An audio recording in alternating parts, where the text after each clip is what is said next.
क्या उत्तराखंड में हिंदू मुस्लिम वाली राजनीति असर दिखाएगी?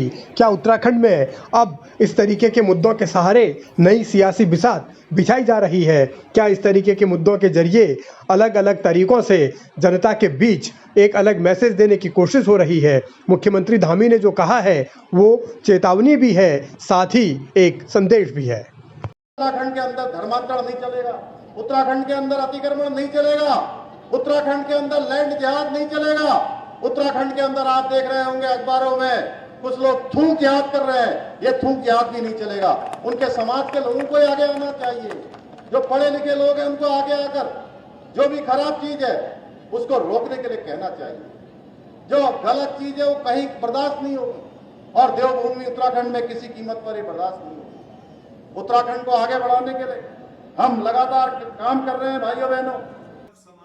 उत्तराखंड में ऐसी चीजों को बढ़ावा कौन दे रहा है? आखिर इसके पीछे सोच क्या है? ये कैसी मानसिकता है? इसे लेकर तमाम सवाल हैं और उन सवालों के बीच अब जवाब भी आ रहे हैं और दावा ये किया जा रहा है कि ये सिर्फ राजनीतिक फायदे के लिए हो रहा है, लेकिन जो चीज़ें देखने को मिली हैं वो बहुत गंभीर है। ये सिर्फ मुसलमानों और हिंदुओं के दरमियान में खाई को बढ़ाने के लिए और नफरत पैदा करने के लिए और मुसलमान कौम को हिंदू समाज से बिल्कुल काट करके अलग थलग ज़िंदगी गुजारने के लिए इस तरह के गलत प्रोपेगेंडे किए जा रहे हैं। क्या वो थूक करके दे रहे हैं? इस तरह की वीडियो आ रही है। नहीं, मैं नहीं मानता इस बात को। मुसलमान के बारे में मैं इस बात को नहीं मानता और बिल्कुल ही मैं यकीन के साथ इस बात को तस्लीम नहीं करूँगा कि मुसलमान इतनी नीच हरकत के ऊपर आ सकता है। और अगर कोई ऐसा करता है तो गलत है, अगर चाहे वो हिंदुओं की तरफ से हो या मुसलमानों की तरफ से हो। अगर किसी का धर्म ख़राब करने के लिए और ईमान ख़राब करने के लिए इस तरह की कोई हरकत करता है तो मैं समझता हूँ कि ये समाज के अंदर बहुत गिरी हुई बात है और बहुत गंदी हरकत है, इसकी मजम्मत होनी चाहिए।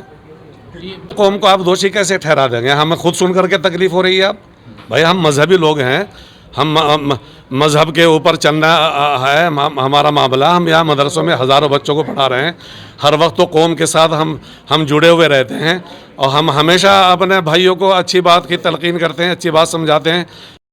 केदारनाथ उपचुनाव से ठीक पहले इस तरीके के मुद्दों का आना क्या सच में सिर्फ माहौल डाइवर्ट करने के लिए है या फिर इनके पीछे कोई सच्चाई भी है? चीज़ें बहुत सारी हैं, सवाल जवाब हर तरफ से हो रहे हैं। भाजपा प्रदेश अध्यक्ष महेंद्र भट्ट का कहना है कि जो थूकने वाले प्रकरण सामने आए हैं वह बाहरी मुसलमानों का काम है और उत्तराखंड के मुसलमान, पहाड़ी मुसलमान ऐसा कर ही नहीं सकते। मैं विनम्रता पूर्वक महेंद्र भट्ट जी से पूछना चाहती हूँ, मदरसा बोर्ड के चेयरमैन के रूप में मुफ्ती शामून काजमी, जिन्हें आप बिजनौर से अपना सिरमौर बनाकर लाए हैं, वो कहाँ के मुसलमान की गिनती में आएंगे? और कोरोना काल के समय पर जो आपने लोगों को ये आह्वान किया था, अपील की थी कि जब बाल कटाने जाएं तो हनुमान जी की मूर्ति या हनुमान जी की फोटो देखकर आप बाल कटाने नाई की दुकान में घुसिएगा, वो कौन से मुसलमान थे? वो बाहरी थे या उत्तराखंड के थे?